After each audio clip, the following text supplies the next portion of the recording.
This was the U.S. Marine Corps' most disastrous operation. A Taliban leader executed a U.S. soldier and sent the video to U.S. forces. The military ordered an assassination operation against the Taliban leader. To maintain secrecy, they dispatched a 4-man elite reconnaissance team to confirm the target's whereabouts. Under cover of night, they infiltrated the valley and successfully parachuted into the target area. Relying on high-end night vision equipment, they advanced toward the Taliban camp. They soon reached their observation point and pinpointed the target. One soldier took out his radio to contact base, but the signal was extremely weak. He couldn't get through at all. They had no choice but to take cover and adjust their equipment to search for a signal. Suddenly, a herd of goats came walking toward them. Close behind were several shepherds. The soldiers held their breath, praying the shepherds would leave quickly. But they were discovered nonetheless. The soldiers had no choice but to quickly subdue the 3 shepherds. Due to the language barrier, they couldn't confirm whether these men were ordinary civilians or Taliban terrorists. They didn't know how to handle the shepherds. After a heated debate, the squad leader decided to withdraw the team to the mountaintop,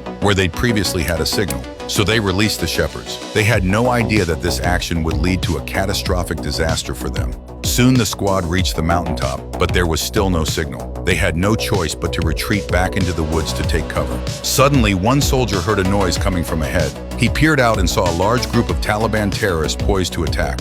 A fierce battle beyond their wildest imagination was about to erupt. Marcus, move! The intense suppressive fire was too much for the soldiers to handle. The terrorists showed no mercy and even launched an even more ferocious attack.